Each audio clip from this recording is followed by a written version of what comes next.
오늘로서 세 번째 모임을 갖게 됐습니다. 첫 번째가 시국선언이었고요, 헌법재판소 앞에서.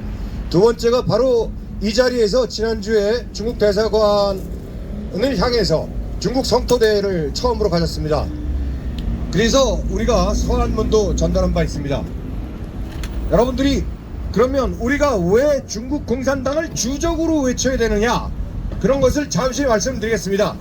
한마디로 얘기해서 중국 공산당은 포스터에 우리가 써붙였다시피 만왕의 근원입니다. 우리나라의 정치, 경제, 사회, 문화, 교육 전반적으로 공산당 사상을 압박시키고 우리나라를 속국화시키고 있습니다. 자, 대표적으로 더불어민주당과 중국공산당 그리고 중앙선거관리위원회는 한 몸인과 마찬가지입니다. 한 기관과 마찬가지입니다. 노는 행태가 그렇습니다. 자, 이번에 대통령이 소위 계엄을 했다는 것이 뭐가 잘못된 건가요? 법적으로 타당한 여러가지 상황을 고려해서 계엄을 했고, 또 전혀 법적으로 어긋나지 않게 소위 국회가 계엄 해제를 건의하자 곧바로 그것을 받아들여서 계엄 해제를 승인했습니다. 자, 이게 6시간 만에, 좀 어떻게 보면 정말 세계 터픽감인데요, 6시간 만에 계엄을 해제하는데 아주 내란듯이 소위 더불어민주당과 국민의힘 일부 반란 세력들이 때는 이때다 싶어서 내란죄를 명목으로 뒤집어 씌우면서 탄핵 소추를 의결했죠. 정말 한심합니다. 근데 지금은 와서 뭐 시간이 없다 뭐 한다 하면서 탄핵의 가장 기본적인 사유, 지들이 내걸었던 내란죄를 슬그머니 빼면서 헌법재판소에 그것으로 가름하겠다, 헌법재판소가 아예 짜고 치는 고스톱입니다. 자, 이게 왜 이렇게 됐느냐, 우리나라 사법계가 왜 이렇게 망가졌느냐, 이거를 우리가 좀 생각해 볼 필요가 있어요. 사법계 하면 여러분들 대법관 이것만 얘기하는 게 아닙니다. 저 각급 선관위를 다 그 선관위 장을 겸직하고 있는 각급 법원 판사, 그 다음에 중앙선관위도 사실은 그 대법관이 겸직을 하고 있죠. 그 다음에 헌법재판소, 이것도 마찬가지입니다. 어차피 지금 헌법재판소의 위원들이, 특히 이미선 재판관 같은 사람은 정말로 자격 미달이에요. 어떻게 된 게, 자, 더불어민주당에서 증거 채택이려 할 수가 없는 유사 사건에 대한 사건을 어떻게 헌법재판소 판결에 인용할 수 있느냐, 그런 문제는 위법입니다. 근데 그걸 인용을 했고, 더더구나 판결 변리 절차 심리 일정을 멋대로 정해서 이게 무슨 대통령 탄핵시키려고 작당을 한 겁니까? 뭔 겁니까? 뭐 며칠, 일주일에 2번이요?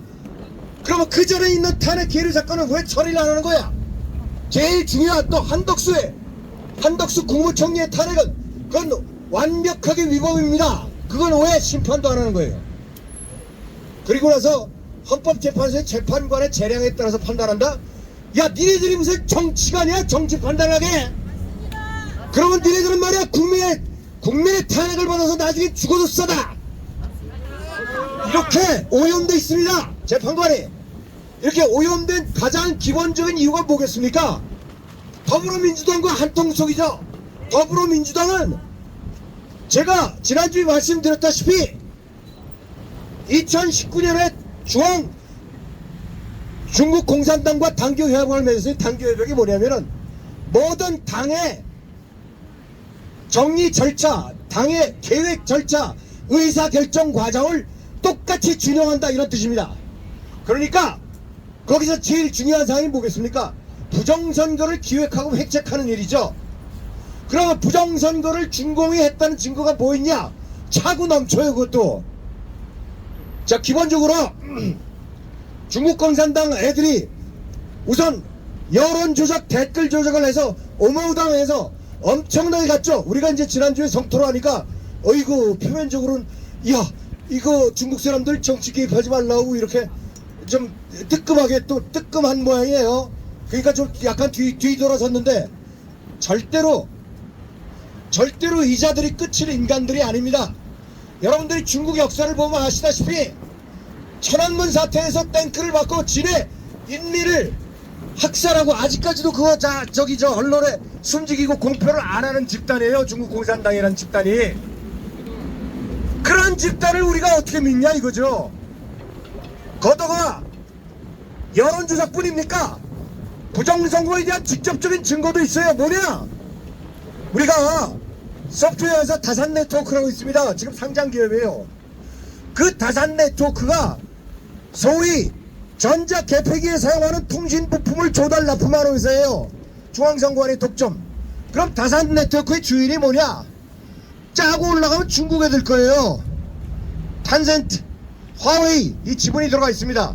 그리고 또 거기에 시스템 소프트웨어를 만지는 이 사람들이 북한 조선족이에요. 거기다가 중국 애들이에요. 그거 다 알려진 사실입니다. 그 다음에 핸디소프트라고 좀 좋은 회사가 있었어요. 우리나라에 과거에 괜찮은 회사예요. 그거 일부러 그냥 망하게 드렸어요. 그러고 나서 슬쩍 잡아먹은 게 또 다산 네트워크예요. 야, 얘네들 그 수법은 아주 잔인하고 치사해요. 모든 자본시장 이용이라는 것도 마찬가지입니다. 노동시장하고 똑같아요. 나쁜 놈들이에요. 자, 그래서 핸디소프트는 또 뭐예요? 그 소프트웨어를 납품해요. 중앙선관위.